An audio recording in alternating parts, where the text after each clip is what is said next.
Boa noite, tudo bem com você? Eu espero que você esteja bem. E o meu desejo é que a graça e a paz do nosso Senhor Jesus Cristo esteja sobre você, sobre sua família, sobre o seu lar.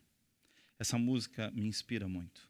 É um pedido, uma oração a Deus, dizendo que nós precisamos ser puros, fiéis até o fim, e que dos nossos lábios saiam, sim, a palavra do Senhor. É isso que nós precisamos. Sabe, querido, eu quero agradecer a você, extremamente. Agradeço a Deus e a você, que tem assumido junto com a igreja do NASP, essa ação de compartilhar os conteúdos que aqui são dispostos.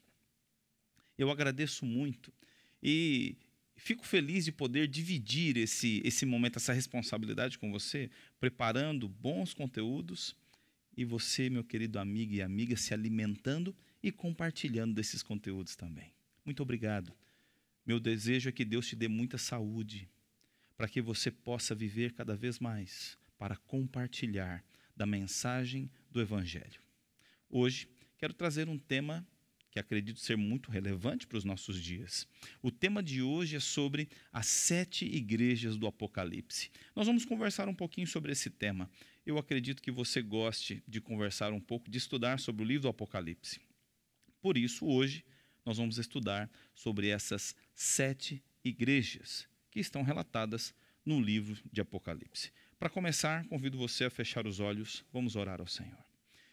Grande Deus, nosso Pai, peço a Tua bênção, Tua direção. Ao abrirmos a Tua palavra, ajuda-nos a entender, compreender, para assim, sabedores, sermos tocados e agirmos de acordo com esta mensagem.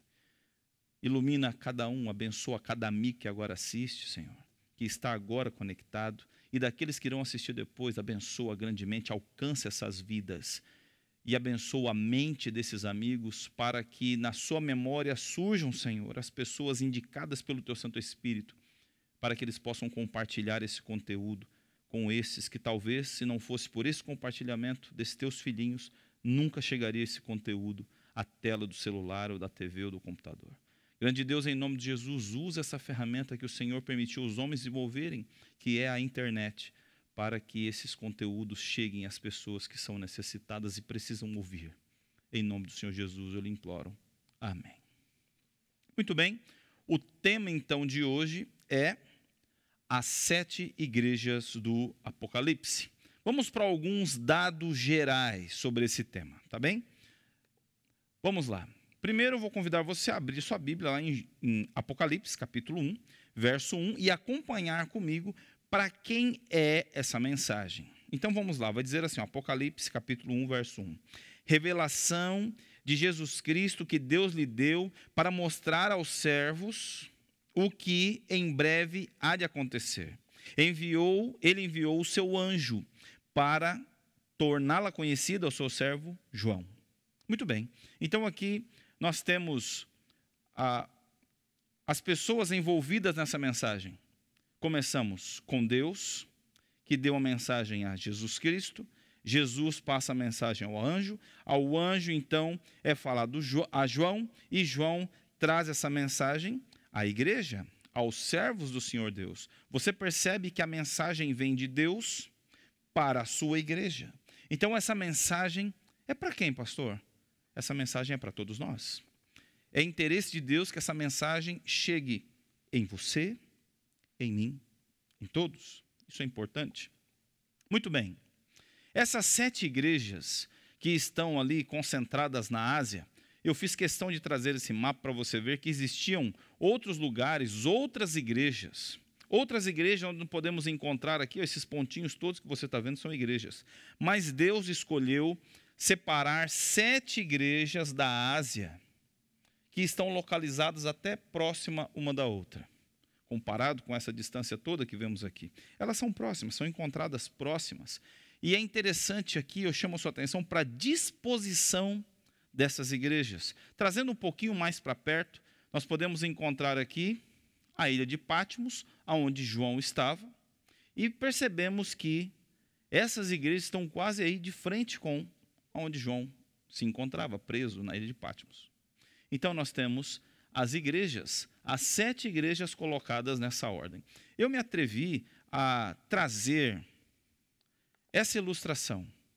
Pela forma com que as igrejas estão dispostas, parece que elas estão numa ordem, não vou dizer cronológica, mas numa ordem de passagem de tempo, como as horas de um relógio. Quem sabe ali o interesse de mostrar que essas igrejas não são apenas igrejas reais que estavam acontecendo aqui, que existiam naquele momento da história, mas que elas também significam algo a mais do que simplesmente estarem ali, nessa posição, da forma com que estão alocadas. Dá um sentimento para o leitor de passagem de tempo. Talvez seja por isso que Deus insiste tanto em dizer que venho sem demora, venho sem demora, venho sem demora. Parece que Deus está assim preocupado com a transição, com a passagem do tempo e como nós enxergamos os acontecimentos que essas igrejas vão representar para a igreja. Alguns elementos temporais que eu quero trazer para você agora. Eu vou pedir que você acompanhe. Mais uma vez, hoje a gente vai usar bastante o quadro aqui, tá bem? Elementos temporais, olha só a mensagem a Éfeso menciona apóstolos e acreditamos que Éfeso representa uma igreja, é uma forma de representar, é uma forma ilustrativa de apresentar as características da igreja cristã. E os apóstolos estão ainda vivos no primeiro século. Quando nós vamos para a igreja de Esmirna, nós encontramos a citação dos judeus, e ali vem o 2º e o 4º século.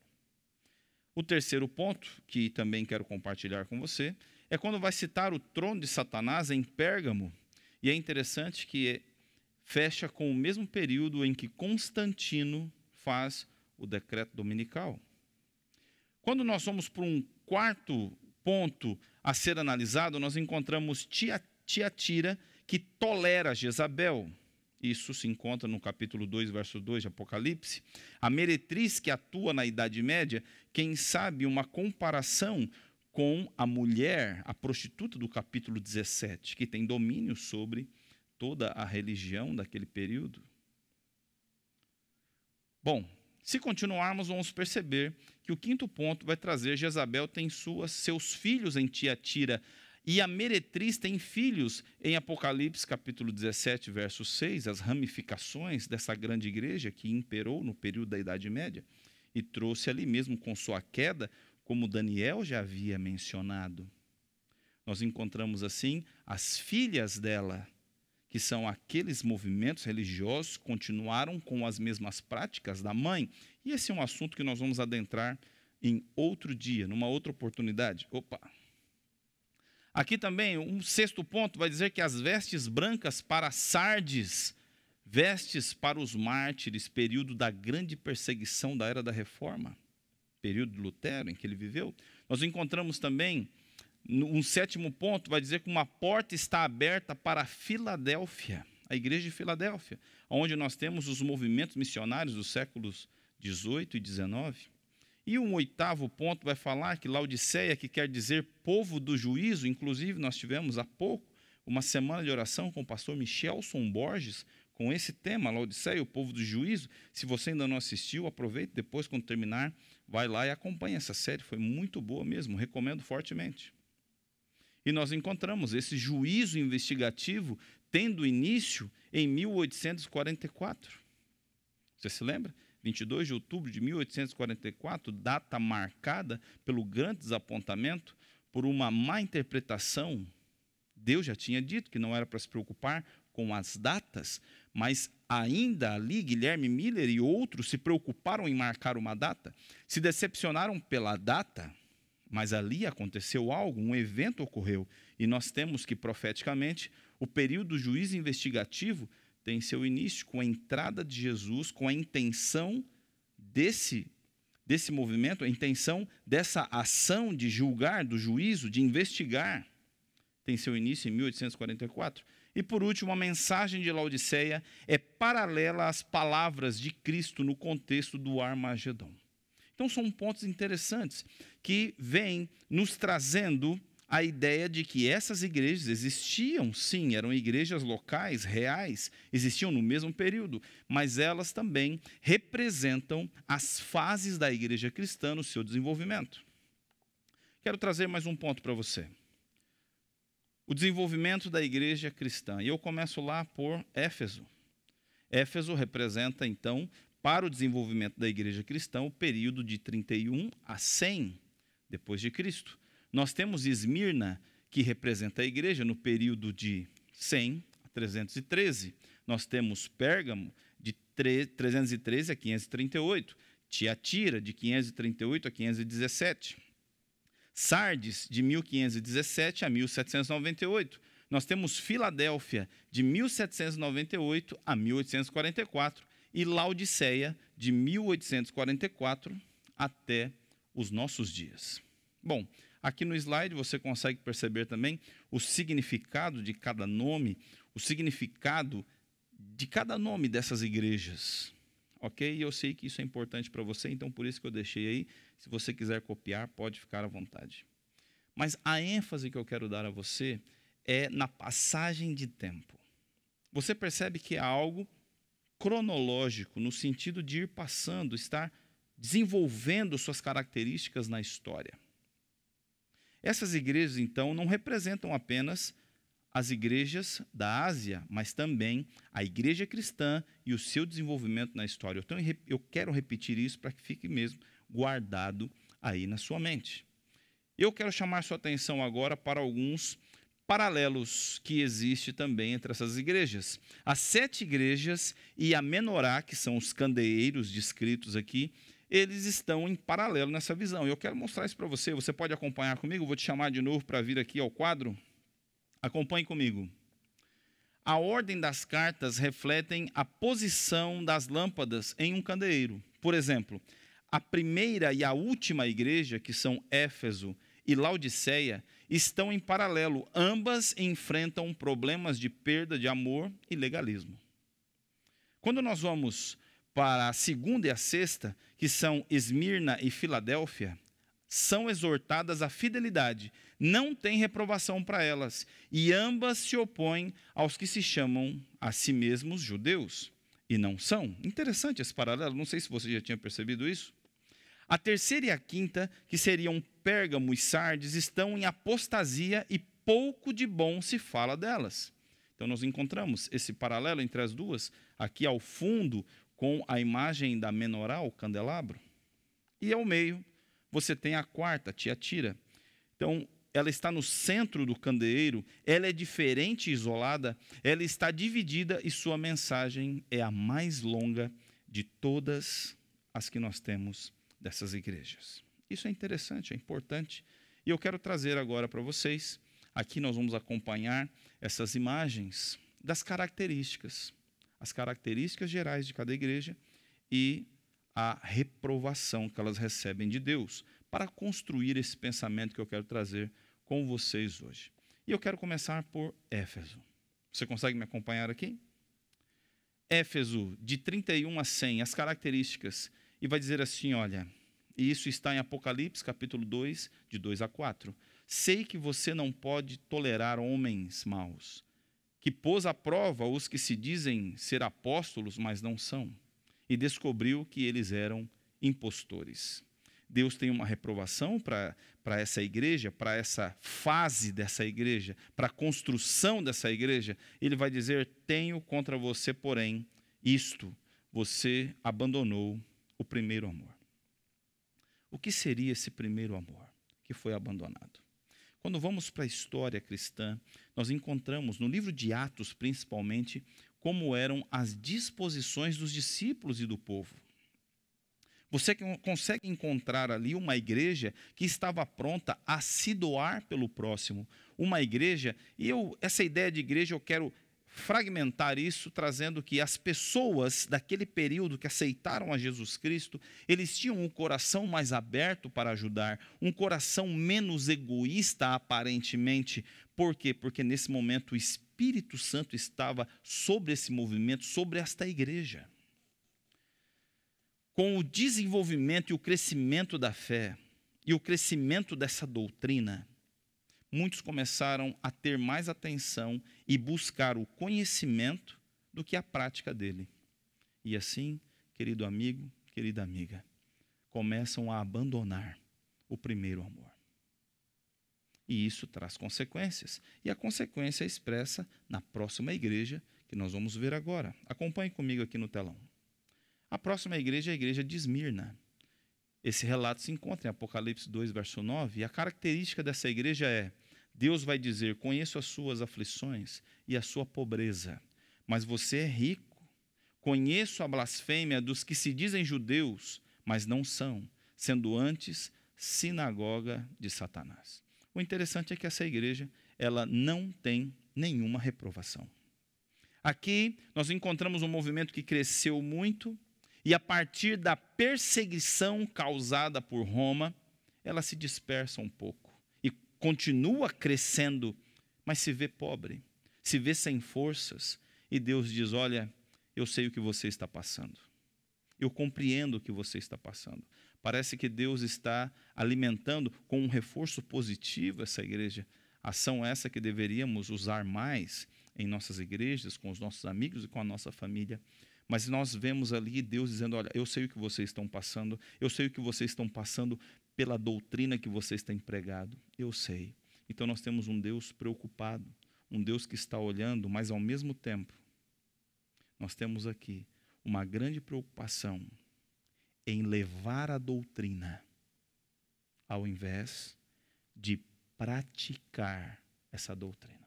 Ok? Vamos para a terceira igreja? Pérgamo.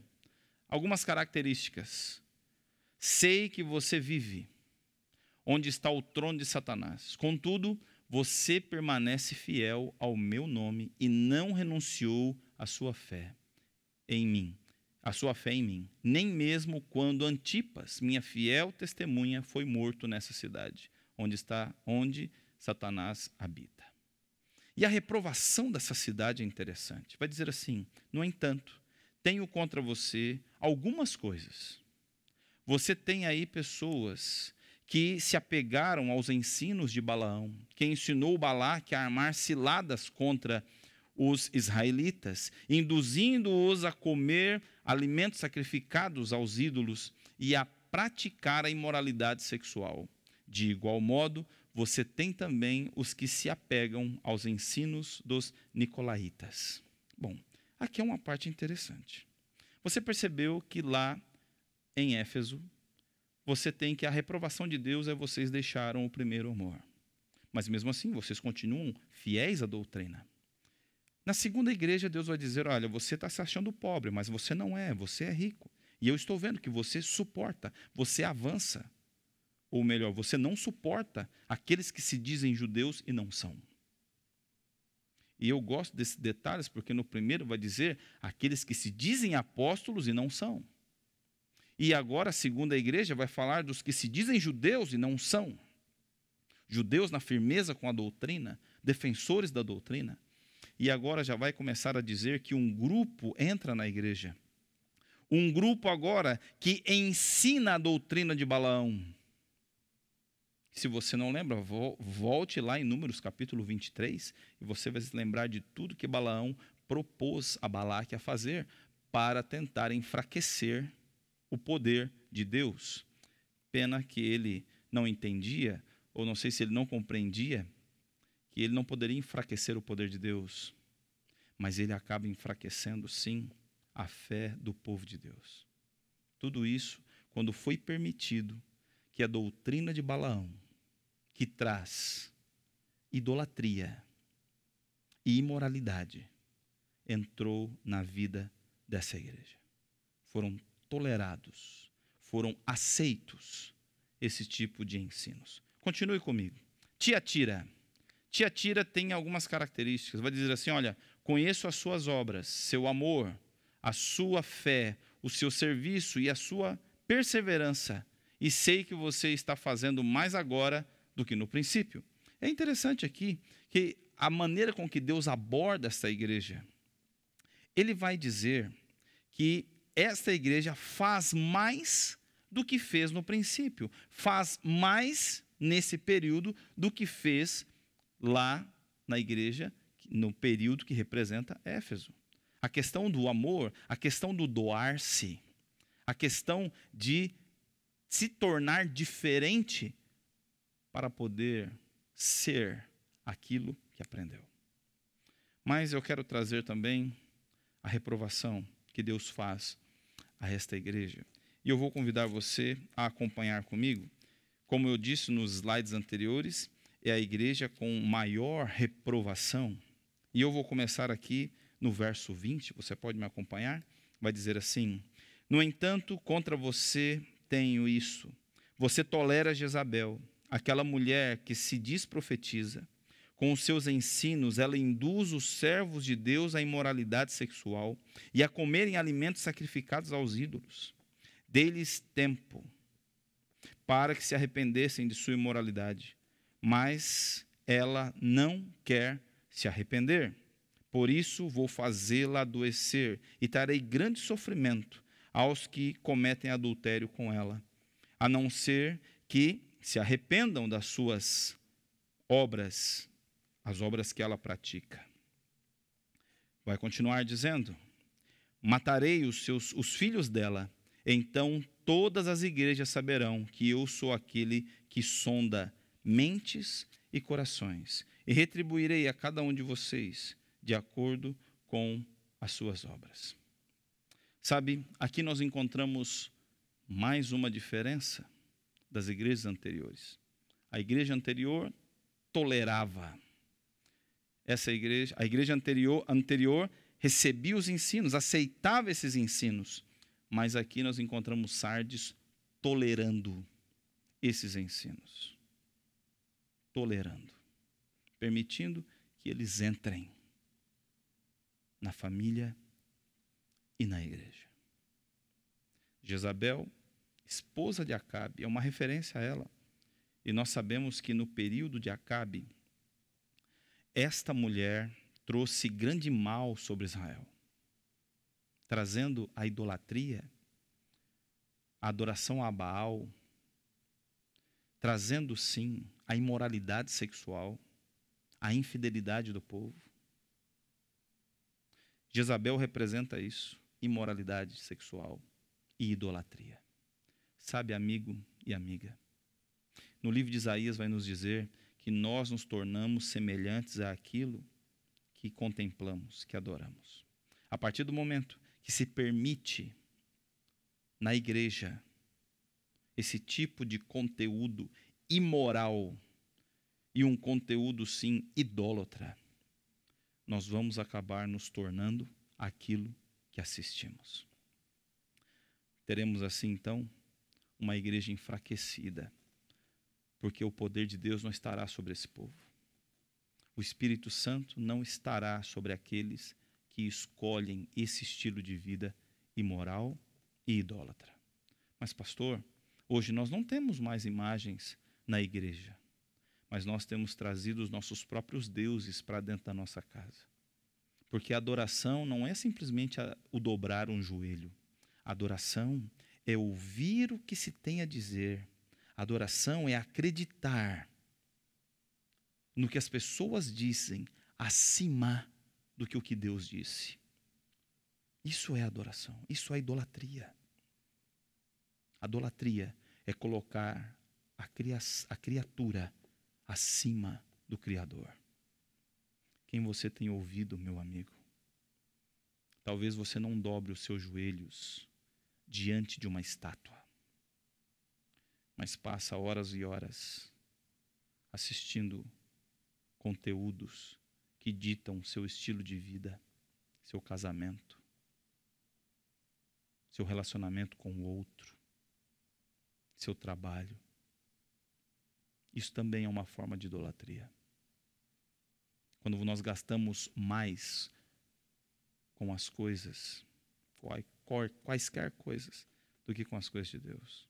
Isso é um tipo de idolatria. É quando nós colocamos as coisas acima de Deus. Isso é um tipo de idolatria. Mas vamos continuar. Eu quero fazer as aplicações um pouco mais à frente. Vai falar agora de Filadélfia. E eu convido você a abrir aí sua Bíblia comigo no capítulo 3, no verso 8 em diante, que vai dizer o seguinte, veja as características dadas. Veja o seguinte, vai dizer, conheço suas obras. Eis que coloquei diante de você uma porta aberta, que ninguém pode fechar. Sei que você tem pouca força, mas guardou a minha palavra e não negou o meu nome. Veja o que farei com aqueles que são sinagogas de Satanás, e que se dizem judeus e não são, mas são mentirosos. Farei que se prostrem aos seus pés e reconheçam que eu o amei. Visto que você guardou a minha palavra de exortação à perseverança, eu também guardarei da hora da aprovação que há de vir sobre todo o mundo, para pôr à prova os que habitam na terra. Vai continuar dizendo, venho em breve, retenha o que você tem, para que ninguém tome a sua coroa. É interessante que aqui nós não temos reprovação para essa igreja. Não há reprovação para a igreja de Filadélfia. Porque Filadélfia está vindo de um movimento idólatra e imoral. Um movimento que Deus não pode abençoar esse movimento. Deus quer, eu quero deixar isso claro para você, Deus quer, mas foi enfraquecido pela mistura da imoralidade, da idolatria. E agora, onde não há presença de Deus, não há vida, pois Deus é a vida. E esta igreja que representa Filadélfia, ou Filadélfia que representa essa igreja, desse período, é uma igreja fraca. Mas que, após os grandes movimentos religiosos, filosóficos, a Bíblia de novo começa a ser estudada. E depois de 1798, a ciência começa a se multiplicar. A ciência não apenas da tecnologia, mas a ciência no conhecimento do conteúdo bíblico. E é nesse momento que Deus fala assim, olha, eu vou abrir uma porta para você. Eu vou te dar mais uma chance de você se levantar, uma chance de você fortalecer, uma chance de você ensinar. E só há uma forma de fortalecer a nossa fé. Você sabe qual é essa forma? É nos alimentando da palavra sagrada. Só há uma forma. Se alimentando da palavra de Deus. É se alimentando da Bíblia, do que ela diz. E assim nós estaremos fortalecidos em nome do Senhor Jesus Cristo. A última igreja é Laodiceia. E eu convido você a acompanhar comigo o texto aí na sua Bíblia. Está aparecendo para você, mas você pode acompanhar na sua Bíblia também. E ela vai dizer o seguinte, a partir do verso 15. Conheço as suas obras. Sei que você não é frio nem quente. Melhor seria que fosse frio ou quente. Assim, porque você é morno, não é frio nem quente, estou a ponto de vomitá-lo da minha boca. Você diz, sou rico, adquiri riqueza e não preciso de nada. Não reconhece que, porém, é miserável, digno de compaixão, pobre, cego e que está nu. Dou este conselho para você. Veja o conselho. Compres de mim ouro refinado no fogo e você se tornará rico. Compres roupas brancas para que você possa cobrir a sua vergonhosa nudez. E compre colírio para ungir os seus olhos, para poder enxergar. Veja isso. E ele vai dizer, repreendo e disciplino aqueles que eu amo. Por isso, seja diligente e arrependa-se. Aqui nós estamos no último período profético. Essa igreja de Laodiceia, ela existiu na época que João escreveu e ela tinha essas características. Mas profeticamente, a última igreja dessas 7 teria as mesmas características. As mesmas. Essa igreja só tem reprovação. Só há reprovação nela. Mesmo tendo pouca força, como foi Filadélfia, ela ainda está morna. Sabe, eu quero fazer com você uma construção agora muito importante. Muito importante. E eu peço que você acompanhe aqui.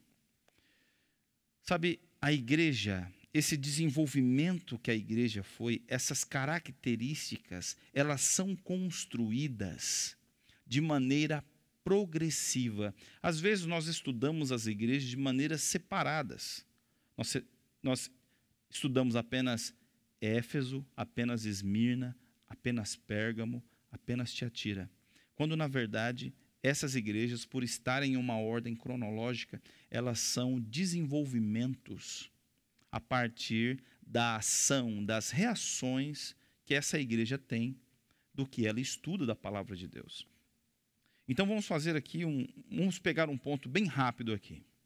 Éfeso, qual a principal característica dela? Veja, é a primeira igreja, a igreja pura, que representa a pureza. E ela vai dizer, olha, você não pode tolerar homens maus, você prova os que dizem ser apóstolos e não são. Descobriu que eles eram impostores. E o mal dessa igreja foi abandonar o primeiro amor, abandonar sua paixão por Cristo. E então nós vamos para Esmirna e veja as conexões. Ela agora vai lutar contra aqueles que se dizem judeus e não são. No primeiro século, na primeira igreja, nós temos aqueles que se dizem apóstolos e não são. Quem sabe ali, os discípulos dos apóstolos, aqueles que queriam ter a mesma autoridade profética que os apóstolos, mas não eram, e foram então tirados, reconhecidos que não eram, em contraste com a palavra de Deus. O tempo passa e você encontra agora aqueles que se dizem judeus, aqui no sentido de interpretarem a lei, no sentido de levarem uma interpretação correta às pessoas, mas na verdade eles não eram. Eram anti-sinagogas de Satanás, a doutrina de Satanás. Bom, talvez quando falo com você doutrina de Satanás, você pode imaginar um culto satânico ou algo assim, mas não. É muito mais sutil do que isso. Na verdade, você quer saber como funciona a pregação na sinagoga de Satanás? Então, leia de novo a história relatada em Gênesis, capítulo 3, quando a serpente, uma personificação do diabo, aparece para Eva. E qual é a doutrina que ele prega? É mentindo a respeito do que Deus disse. Deus disse isso, não se preocupe. Isso não vai acontecer. E é assim que ele trabalha com Eva. Olha, certamente você não vai morrer se você desobedecer. Mesmo Deus dizendo para Eva, você vai morrer. Ele aparece e diz, não, não vai morrer. Deus está escondendo algo de você. Você não precisa ser fiel para ser feliz. Essa é a doutrina da sinagoga de Satanás. Mudar sua maneira de enxergar Deus. E Deus agora é uma força, é um poder. Deus está em tudo. Deus é o universo. Quando na verdade Deus é uma pessoa. Deus é um ser que é o nosso Criador. Ele é real. E ele se fez carne, habitou entre nós e entregou sua vida por você. Mas na doutrina, na sinagoga de Satanás, se traz os questionamentos. Se ele realmente existiu, se ele foi apenas um holograma, ou que ele era apenas um homem. Não. Jesus se fez carne, habitou entre nós e entregou a vida dele por mim e por você. Nós então vamos a Pérgamo, que vai dizer assim, olha só, inicialmente a doutrina dos apóstolos, que se diziam apóstolos, cai por terra. Agora, a doutrina daqueles que se dizem judeus cai por terra, mas o tempo passa. E daqui a pouco se é tolerado o seguinte, os ensinos de Balaão, induzindo a comer alimentos sacrificados a ídolos e a prática da imoralidade sexual. Se é permitido agora esse ensino, que se dependesse da postura da igreja de Éfeso, jamais seria ensinado. Mas agora, com o tempo, por deixar para trás o amor por Deus, e quem sabe buscar o amor pelo conhecimento, mais do que pelo Deus que deu o conhecimento, começa a se experimentar coisas diferentes. Experimentar. Primeiro tem os ensinos. E o inimigo só precisa de uma brecha na sua vida para fazer um estrago nuclear. Porque depois que esses ensinos são trazidos, se abre porta para Tiatira, que tolera os ensinos de Jezabel. Antes se ensinava sobre isso, agora se tolera isso, a imoralidade. Talvez você esteja assim, pastor, é isso mesmo, tem que se falar isso para a igreja, só que hoje eu não estou falando para uma igreja. Nesse domingo eu estou falando para você, eu estou falando para a sua família. E eu gostaria que você tirasse o dedo apontado para a igreja e começasse a olhar para si mesmo. Você mesmo, amigo, você amiga, que tem permitido o ensino de Balaão na sua casa. Você que tem permitido que outros conhecimentos façam parte da sua casa. Você que tem permitido que séries e outro tipo de entretenimento ditem os relacionamentos da sua casa, na sua família. É para você que eu estou falando. Porque nesse grande universo, a igreja é composta por seres humanos, você e eu. E a igreja que frequentamos vai refletir o que nós somos. Quando fala de Tiatira, eu me refiro aqui de maneira muito forte à questão da pornografia. Esses dias atrás, no Instagram do pastor Odailson Fonseca, ele postou algo falando sobre isso.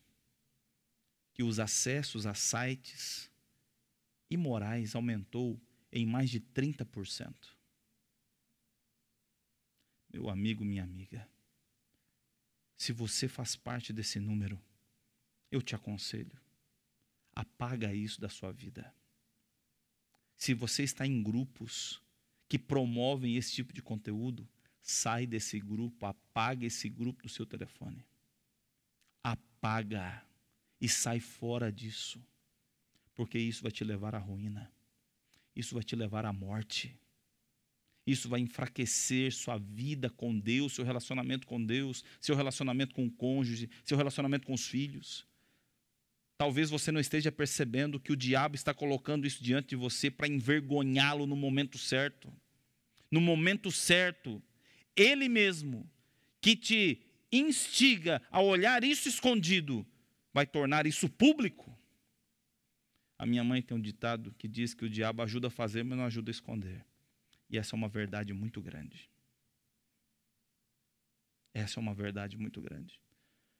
Então, se ainda há graça e misericórdia, e ninguém sabe que você está fazendo isso, segue o meu conselho e abandona isso, larga isso, apaga isso da sua vida. O texto continua, Sardes, depois desse envolvimento com a imoralidade, com a idolatria, ela agora tem fama de vivo, mas está morta. Eu não sei se você já passou por isso, mas eu já conversei com algumas pessoas que falaram, pastor, eu estou me sentindo morto espiritualmente. Eu leio a Bíblia, eu leio os livros que falam sobre a Bíblia. Eu leio Ellen White, eu leio o que ela escreveu, eu leio o que muitos escreveram, eu leio os posts que são colocados nas redes sociais, mas pastor, eu não sinto mais nada. Está vivo, mas na verdade está morto. Quando deixamos de falar com Deus, nos desligamos da vida. Quando deixamos de estudar a Bíblia, nos desligamos da vida. Mesmo que você apareça com bons sermões no púlpito da sua igreja, no canal da sua igreja, sabe, meu amigo, você pode ser um morto falando para vivos, quando na verdade você e eu, nós precisamos deixar que Deus conduza a nossa vida, para que tenhamos vida. E quando há esse esforço, quando Deus percebe que há esse esforço de um grupo, então vem o desenvolvimento do período de Filadélfia, onde Deus diz colocar uma porta aberta diante de nós, uma oportunidade de graça, uma oportunidade de misericórdia. É como se Deus estivesse falando assim, filho, eu quero salvar você, mas você tem que sair de onde você está. É necessário que você se mova. E quem causa esse movimento é o Espírito Santo. Então, meu querido, peça a Deus que envie esse Espírito sobre você, que envie o Espírito Santo sobre você, para que você se mova e saia de onde você está. Abandone as trevas que você escolheu ficar e venha para a luz de Deus. Venha para a luz do Senhor Jesus Cristo. E aí vem a última fase desta igreja, Laodiceia. Eu me lembro em uma das aulas com o pastor Reinaldo Siqueira, nas aulas falando sobre a Septuaginta. Eu acredito que naquele dia Deus iluminou a mente desse homem. E ele fez um comentário muito interessante na sala de aula.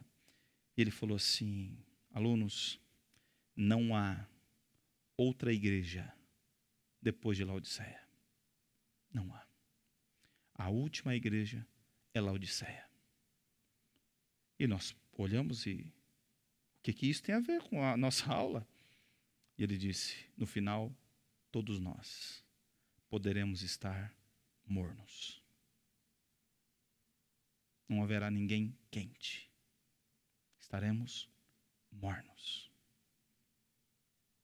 E então o silêncio tomou conta daquela sala. Como se o Espírito Santo não tivesse nos feito refletir. Sabe por que eu estou dizendo isso para você? Porque, infelizmente, existem muitas pessoas que acham que a igreja está fria, que a igreja está sem poder. Acham que a igreja precisa de reforma, que a igreja precisa de reavivamento. Sabe, meu amigo, olha aqui nos meus olhos. Nesses dias que estamos vivendo, estamos todos dormindo. O que precisamos é ser despertados. E eu faço aqui um paralelo com a parábola das 10 virgens. Todas dormiram, inclusive as que tinham o azeite do Espírito Santo. Eu sei que chegará o dia que seremos despertados, mas você não precisa entrar em sono profundo enquanto isso não acontece. É necessário, e Deus está esperando um povo, não que acuse a igreja do que ela não é, mas que esteja disposto a ser o que quer que a igreja seja. Infelizmente, encontro muitas pessoas que acusam a igreja de ser fria, de ser Babilônia, a igreja de ser muita coisa. E eu digo você, a igreja não é isso. Nós podemos ser isso. E aí sim, refletiremos essa personalidade sobre a igreja. Sabe quando nós teremos uma igreja fria? Quando você e eu nos deixarmos ser frios. Sabe quando a igreja precisará de reforma? Quando eu reconhecer que eu preciso de reforma e não a igreja. É hora, meu querido amigo e amiga, você que está em casa agora, você que pode refazer sua vida com Deus, você pode. Agora é o momento de você rever seus conceitos, rever sua adoração, rever sua alimentação, rever suas amizades, rever o que você assiste, rever o que você ouve, porque você está na sua casa. Não tem ninguém lá influenciando você, a não ser as influências que já tinha antes da pandemia. E o meu convite a você é que você tome essa decisão de mudança hoje, agora, antes que a rotina e um novo normal volte e você seja atropelado pelos costumes antigos. É hora hoje de formarmos novos costumes, é hora de formarmos hoje uma nova forma de estudo, um novo relacionamento com o cônjuge, um novo relacionamento com os filhos, um novo relacionamento com a palavra de Deus. E quando isso acontecer, o reavivamento vai começar não na igreja, vai começar em mim. E a igreja será reavivada. Tudo que Deus espera é um povo que se coloca à disposição dele. E por que não pode ser você e eu? E por que não pode ser hoje? Porque não podemos começar hoje a semana assim. Eu quero encerrar dizendo a você, meu amigo, minha amiga, o Senhor Jesus hoje está aí com a mão estendida para levantar você da sua queda. Ele está aí hoje para libertar você. Ele quer. Ele só está esperando você levantar suas mãos. Talvez você tenha vergonha de fazer isso em frente ao seu filho, à sua esposa, seu pai, sua mãe. Mas você pode fazer isso no seu quarto. Você pode fazer isso no banheiro, se for necessário. Você pode fazer isso no seu quintal. no momento que tiver só você e Deus, você pode falar: Senhor, me cura, me cura. Nós estamos no último período da história, Laodiceia. E eu tenho ficado incomodado com a minha mornidão. E eu gostaria de transferir, compartilhar com você esse incômodo, e sermos o que Deus espera que sejamos, quentes, para que possamos compartilhar e aquecer a igreja, e não querer apenas que a igreja nos aqueça. Não cobre da igreja aquilo que você não está disposto a oferecer, mas seja na igreja aquilo que você espera que ela seja. Sabe, ainda existe graça. Ainda existe graça. Deus está esperando você. Eu quero terminar com uma oração.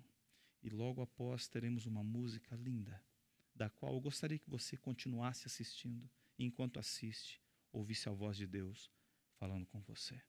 Feche os seus olhos, vamos orar. Nosso Deus, nosso Pai, perdoa, Senhor, os nossos pecados e ajuda-nos a ter coragem e força para nos levantarmos. Mesmo, Senhor, vendo que essa última igreja, esse último período se refere a um período de mornidão, ajuda-nos a ter o azeite do Espírito, para que ao soar, Senhor, dos grandes últimos sinais, sejamos despertados e brilhemos com a luz que vem de Ti através de nós. Senhor Deus, derrama sobre nós Tua graça, perdoa os nossos pecados, em nome do Senhor Jesus Cristo. Amém. Que Deus abençoe você. Nos vemos quarta-feira. Até lá.